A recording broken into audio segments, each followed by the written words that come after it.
Voilà, quand on nous parle de l'Ukraine, en fait, les médias voudraient bien qu'on regarde les choses en voyant pas plus loin que le bout de notre nez, c'est-à-dire en voyant juste les événements du jour. Et là, on nous dit, par exemple, dans Le Soir, le quotidien de référence en Belgique, l'Europe, honnête courtier en Ukraine. Donc, l'Europe, honnête courtier en Ukraine, c'est comme si l'Europe, les États-Unis aussi, réagissent tout d'un coup parce qu'il y a des manifs en Ukraine, il y a de la répression. Et la question, c'est est-ce qu'on pense vraiment que ces gouvernements qui sont en train de plonger les populations en Europe, aux États-Unis, dans la pauvreté de plus en plus, que l'écart riche-pauvre ne cesse de s'agrandir, est-ce qu'on pense vraiment que ces gouvernements-là, quand ils vont à l'étranger, ils deviennent humanitaires et ils pensent seulement au bien des populations locales et à la démocratie? Si on veut comprendre le fond du problème, si on veut aller à l'essentiel, il faut toujours se poser la question, est-ce que les médias, dans cette affaire, dans ce conflit, m'ont parlé des intérêts? Tant qu'on n'a pas expliqué les intérêts économiques et stratégiques, on n'a pas informé et même on a désinformé et il devient impossible de comprendre le conflit en cours et il devient impossible de comprendre le rôle de l'Europe et des États-Unis. Et il faut absolument voir les choses sur une longue distance. Il ne faut pas croire que c'est une réaction à la dernière minute à des événements. Tout ça, ce sont en fait des agressions, des interventions qui sont programmées. Et en fait, tout pays qui est indépendant du système néocolonial de l'Europe et des États-Unis, qu'il ait un bon ou un mauvais gouvernement, ce n'est pas important. Tout pays indépendant, il faut le ramener dans la dépendance, il faut le renverser s'il ne se soumet pas. Et la question est, évidemment, c'est un programme à longue distance. Évidemment, les États-Unis ou l'Europe ne savent pas quand ils vont pouvoir réaliser cette intervention, ils ne savent pas si ça va réussir, ça dépend du rapport de force. Mais la chose qui est très importante à voir, c'est que on est toujours dans des événements qui sont planifiés sur le long terme. Et pour comprendre ça, en fait, on a les interventions déjà de l'OTAN en Yougoslavie, au lendemain dans Poker Menteur, j'avais analysé la guerre contre la Yougoslavie de l'OTAN. Et quand la première partie de la guerre est terminée, Solana, qui est alors le secrétaire général de l'OTAN, tire la conclusion, je cite, « L'expérience acquise en Bosnie pourra servir de modèle pour nos opérations futures. » Ça veut dire qu'ils savent déjà qu'ils sont en train d'installer l'OTAN comme gendarme du monde, alors que l'OTAN, en principe, c'était une alliance défensive contre l'Union soviétique. Ils savent qu'ils sont en train d'installer l'OTAN comme gendarme du monde. Et donc, en fait, il faut se poser la question, pourquoi ils ont absolument besoin de l'OTAN comme gendarme? Et ça, déjà en septembre 1993, 3 experts de la RAND Corporation, donc le think tank de l'armée des États-Unis, ils disent l'OTAN doit sortir de sa zone, sinon il sera sans emploi. C'est très bizarre, donc on n'est plus du tout dans une alliance soi-disant défensive. Et en fait, si on veut comprendre à quoi va servir l'OTAN, ben dans ce livre-là, j'avais indiqué que l'OTAN se préparait à intervenir, dans 3 directions. Et il y avait l'Ukraine et la Géorgie comme première direction, il y avait l'Algérie, la Libye, le Moyen-Orient comme deuxième, et un ensemble de pays du tiers-monde comme l'Afghanistan ou les pays africains comme troisième zone. Et en fait, tout ça, ça fait partie, et l'Ukraine aussi, de l'encerclement de la Russie. La Russie, c'est un rival. La Russie, c'est une puissance qui résiste aux États-Unis. Et donc, dans un autre livre, j'ai indiqué, en fait, le livre s'appelle Monopoly, l'OTAN à la conquête du monde, écrit au début 2000.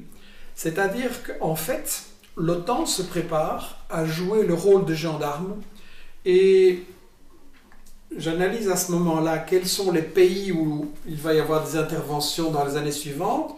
Et il y a l'Afghanistan, bien entendu, il y a l'Iran qui est menacé aussi. L'Afghanistan, ça va se réaliser par l'invasion des États-Unis l'année suivante. Mais à l'époque aussi déjà, on indique l'Ukraine comme étant une zone stratégique à cause des corridors, pipelines, gazoducs, etc., qui en font une zone stratégique. Et en fait, l'Ukraine, c'est la pièce que les États-Unis et l'Europe veulent absolument contrôler, coloniser, pour affaiblir la Russie. Et ça a été dit très clairement par quelqu'un qu'on devrait lire beaucoup plus souvent, bien que ce soit un salopard, c'est Zbigniew Brzezinski, le plus grand et plus important des stratèges de la politique coloniale des États-Unis. Et Brzezinski il dit plutôt dans une conférence en 1998 aux États-Unis, sans l'Ukraine, la Russie cesse d'être un empire en Eurasie, donc l'ensemble Europe plus Asie. L'Ukraine constitue l'enjeu essentiel. Et Brzezinski poursuit, si l'Occident devait choisir entre une Ukraine démocratique et une Ukraine indépendante, opposée à la Russie, en fait il veut dire opposée à la Russie bien entendu, ce sont les intérêts stratégiques et non des considérations démocratiques qui devraient déterminer notre position. Ça veut dire que Brzezinski et les États-Unis sont prêts à un coup d'État ou à s'allier aux pires individus, aux pires organisations pour enlever l'Ukraine à la Russie. En fait, c'est ça l'enjeu stratégique fondamental. Et dans le cas de l'Ukraine, comme dans le cas de toutes les guerres déclarées ou non déclarées, la question c'est toujours à se poser, c'est quels sont les intérêts économiques et stratégiques. Donc, les intérêts stratégiques, on en a parlé, c'est à empêcher Poutine de créer un ensemble de pays, une alliance économique, une alliance stratégique en Europe et en Asie, et c'est encercler et affaiblir la Russie.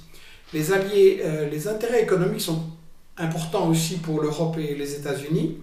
L'Ukraine, il y a des industries, il y a des usines, c'est une manière d'augmenter le territoire des multinationales occidentales. L'Ukraine, c'est aussi le grenier à blé de l'Europe, des terres agricoles extrêmement riches. Et ça, c'est la cible pour des firmes comme Monsanto, Cargill et toutes les multinationales de l'agrobusiness.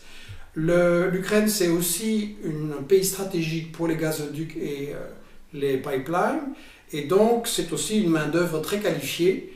Et donc, tout ça, ce sont les choses dont l'Europe et les États-Unis veulent absolument s'emparer. Et la question, c'est pourquoi on ne nous dit pas, oui, c'est une rivalité économique, stratégique, c'est une guerre de fric en réalité. Et là, dans un autre édito du même journal Le Soir, on trouve la même chose dans Le Monde, dans Libé, dans tous les journaux. C'est toujours copié-collé depuis les déclarations gouvernementales. Mais dans le même édito de Béatrice Delvaux du Soir, elle disait, quand Yanukovych a été renversé, elle disait « le peuple s'est prononcé ». On est dans un western, là. On raconte une histoire qui dit il y a les bons, il y a les méchants. Les bons, c'est tout le peuple uni, et les méchants, c'est le dictateur qui est tout isolé. C'est pas ça. Tout observateur un peu attentif de l'Ukraine sait que l'Ukraine est divisée historiquement, religieusement, politiquement aussi, entre l'ouest et l'est, le centre, il y a différentes régions. Et donc, c'est pas par hasard que le meilleur journaliste, le meilleur connaisseur, à ma connaissance, de la Russie et de l'Ukraine en Belgique, journaliste qui s'appelle Jean-Marie Chauvier, il a dit, quand je vois ce que les médias belges racontent sur l'Ukraine, sur la Russie en général, c'est n'importe quoi, c'est la tête à l'envers, on n'est vraiment pas dans de l'information. Et en fait, quand on dit tout le peuple ukrainien est uni, en réalité, l'élite est divisée. Il y a effectivement une élite qui pense que c'est plus intéressant de garder les industries et de travailler avec la Russie. Il y a une élite qui est acquise et qui voit son intérêt à l'Ouest dans l'alliance avec les États-Unis et l'Europe, et donc les élites sont divisées. Mais si on regarde la chose du point de vue du peuple, en réalité, le peuple, à mon avis, il a intérêt à empêcher ces divisions. Le peuple en Ukraine, il souffre terriblement de l'effondrement des salaires, des acquis sociaux, du chômage, de la corruption épouvantable qui a été mise en place par de mauvais gouvernements qui effectivement ont obéi aux politiques de la Banque mondiale, du FMI, aux politiques occidentales et qui se remplissent les poches au détriment de leur population. Donc le peuple, qu'il soit à l'ouest ou à l'est, il a intérêt à mettre fin à ce genre de choses et on ne va pas du tout vers ça parce que les grands ce qu'on nous présente comme les opposants, les grands politiciens au service du peuple en Ukraine, c'est n'importe quoi. On a eu des révélations sur Wikileaks que le bonhomme de l'ex-ministre de Timoshenko, qui maintenant est nommé nouveau Premier ministre, il est allé voir l'ambassadeur des États-Unis et il lui a dit on va si on arrive au gouvernement, on va diminuer les pensions, on va diminuer les acquis sociaux, on va diminuer toutes les allocations. Bref, on va faire une politique néolibérale pure et dure. Donc c'est pour ça évidemment que ça, c'est le bon en réalité. C'est un autre pion au service de l'élite. Et puis ce qu'on ne nous dit pas, c'est que quand on veut renverser un gouvernement indépendant comme celui qui est en Ukraine, ce qu'on ne nous dit pas, c'est que on s'allie, les États-Unis sont en train de s'allier aux pires fascistes. Parce qu'il y a une longue tradition fasciste en Ukraine. Il y a un parti qui s'appelle Svoboda, c'est un parti nazi qui a collaboré avec Hitler. C'est un parti raciste, homophobe, anti-juif, etc. Donc ça, c'est les grands alliés. On nous présente c'est des opposants. Non, dites-le clairement, c'est des fascistes et ils sont alliés aux États-Unis et à l'Europe.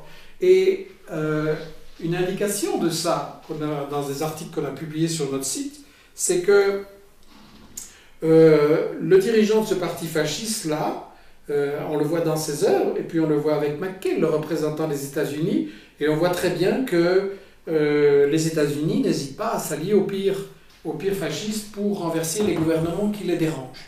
Donc on n'est pas dans une bataille pour ou contre la démocratie, pour ou contre le peuple, on est dans une bataille stratégique pour enlever l'Ukraine à la Russie et la coloniser. Mais qu'est-ce qui va se passer si on la colonise ? Ils vont appliquer les politiques antisociales et néolibérales. Les Ukrainiens vont encore plus perdre leur travail, que ce soit dans les usines ou dans l'agriculture. Donc ils vont être forcés d'émigrer en Europe pour aller trouver du boulot et ils vont faire encore plus concurrence aux travailleurs d'ici. Donc tout le monde va y perdre, sauf l'élite évidemment, l'élite des multinationales, qui elle va avoir de la main-d'œuvre à très bon marché et va pouvoir faire main basse sur les beaux morceaux industriels, agricoles, les gazoducs de l'Ukraine. Donc on est en fait toujours dans le même scénario et je pense qu'il faut, pour comprendre ce qui se passe en Ukraine ou dans des pays comme ça, il faut voir sur la longue distance, je l'ai dit, pas au jour le jour, mais il faut aussi prendre la vue d'ensemble. On nous dit là maintenant, oui, c'est Yanukovych, c'est lui le problème, c'est le méchant, quand il sera parti, tout sera bien. Mais il faut quand même voir une chose, qu'est-ce qui se passe aujourd'hui, maintenant, au début de 2014 ?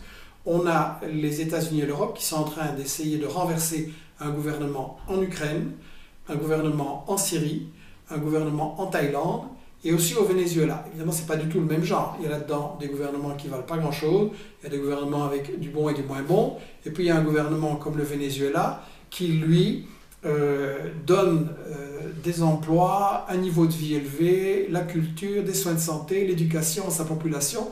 Donc ça, c'est un gouvernement qui fait beaucoup mieux que ce qu'on fait en Europe, même en ayant moins de moyens. Donc on voit bien que les États-Unis et l'Europe qui essaient de renverser tous ces gouvernements, c'est vraiment une guerre globale pour recoloniser le monde et qu'il faut cesser de dire le problème c'est tel ou tel dirigeant, non, le problème c'est les États-Unis et leurs alliés européens et donc il faut comprendre leur méthode. On est toujours dans le même scénario. On a sur le long terme la volonté de supprimer l'indépendance des gouvernements qui sont indépendants et qui ne se soumettent pas. Et puis on achète un gouvernement de rechange, on investit dans des partis, même à droite ou fascistes, etc., qui peuvent être complaisants, qui peuvent vendre leur pays. Ce qui est grave, c'est qu'on s'allie en Libye ou en Syrie à Al-Qaïda, on s'allie à des milices nazies dans le cas de l'Ukraine, on s'allie à des terroristes. Tout est bon pour renverser des gouvernements qui nous résistent.